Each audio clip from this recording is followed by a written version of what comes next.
Ever wondered how our ancestors preserved food without refrigeration? They had to be resourceful and innovative, relying on the sun, wind, and smoke to prolong the shelf life of their food. This wasn't just about survival, it was a way to add unique flavors and textures that we still appreciate today. Food preservation is a timeless practice, a way to extend the bounty of harvest seasons and ensure sustenance during lean times. It's a testament to human ingenuity, and it's still very much relevant today. In this video, we'll dive into two traditional methods that have stood the test of time: sun-drying and smoke curing. Sun-drying, as the name suggests, harnesses the power of sunlight to remove moisture from food. On the other hand, smoke curing uses the gentle heat and aromatic compounds of smoke to preserve and flavor food. Stay tuned to learn more about these age-old techniques that are still in practice today. Sun-drying, a technique as old as civilization, is a simple and natural way of preserving food. It's a method that has been passed down through generations and continues to be a staple in many cultures around the world. Let's delve into the process, shall we? The first step is the preparation of the food, which involves cleaning and slicing the items to ensure even exposure to the sun. For example, when dealing with fruits or vegetables, they are usually cut into thin slices, while fish might be filleted or cut into strips. Now the magic happens when these prepared foods are exposed to the sun.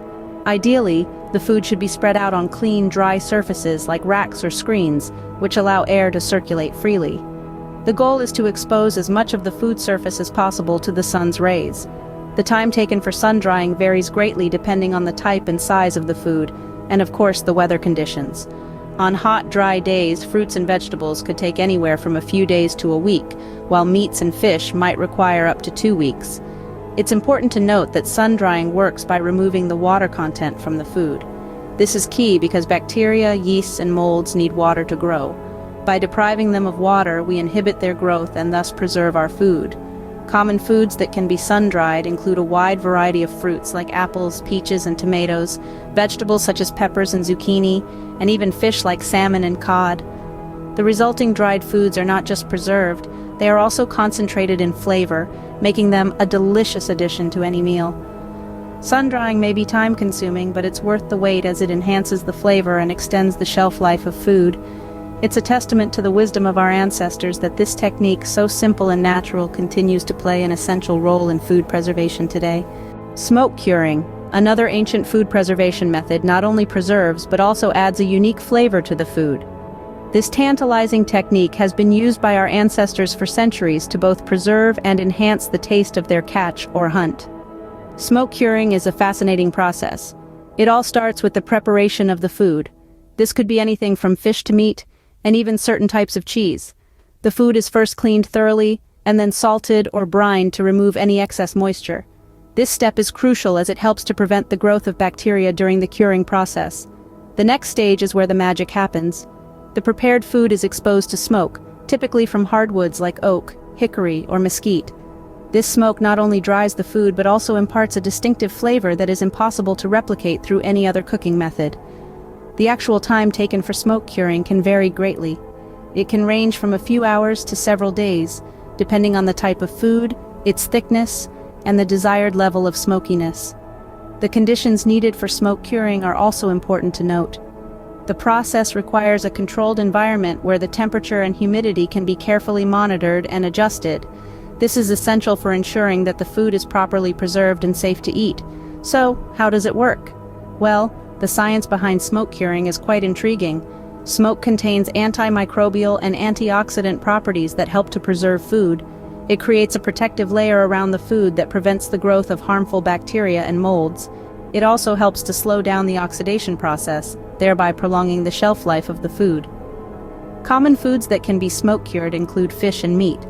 Think of the smoky flavor of a piece of smoked salmon, or the rich, deep taste of smoked ham. These flavors are the result of the smoke curing process, a method that not only preserves food but also enhances its taste. Smoke curing is a dual-purpose method.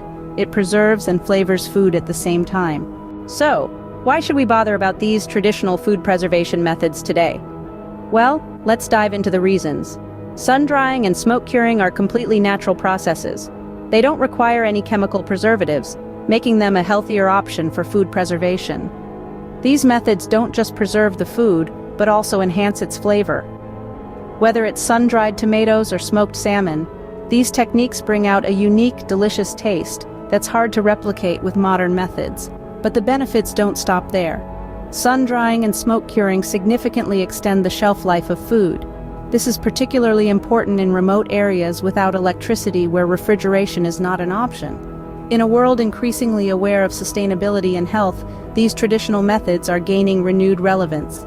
They are low-tech, low-cost, and low-impact, making them accessible to everyone, everywhere. These traditional methods are not just a part of our heritage, but also a sustainable and healthy way of preserving food. Let's recap what we've learned today. We've delved into the forgotten art of traditional food preservation, exploring the natural dehydration technique of sun-drying, and the flavor-enhancing method of smoke curing. We've seen how these processes can be applied to fruits, vegetables, fish, and meats, giving us a bounty of preserved foods that are not only long-lasting but also tasty. These methods, once a staple in our ancestors' lives, are not just about survival. They're also about appreciating the bounty of nature, exploring new flavors, and diving into a culinary adventure right at home. So why not give it a try? Sun-dry some tomatoes or smoke cure a fresh catch. You might be surprised at the depth of flavor you can achieve. Don't forget to like, share, and subscribe for more informative videos like this one. Remember, preserving food is not just about survival, it's also about savoring the flavors of nature. In survival situations, food preservation becomes even more crucial. It's not just about extending the shelf life of your food, but it's about ensuring you have sustenance over an extended period of time. This is where traditional food preservation techniques like smoking come into play. Let's take a closer look at how you can smoke meats and fish in a survival scenario. The first step is to prepare your meats or fish. This involves cleaning them thoroughly and then salting or brining them to remove excess moisture. This step is crucial as it helps to prevent the growth of bacteria. Next, you'll need to build a campfire or a homemade smoking rack. This can be done using available resources around you. Dried branches, leaves, or even stones can be used to build a fire. The key here is to create a source of smoke, not a blazing fire. Once your fire is ready and producing smoke, you can then hang or lay your meats and fish over the smoke. The smoke from the fire will slowly dry out the food, while also infusing it with a smoky flavor. Remember, in survival situations, smoke curing can be a lifesaver, preserving and flavoring food when you need it most. So, if you ever find yourself in a situation where you need to preserve food, smoking meats and fish could be your best bet.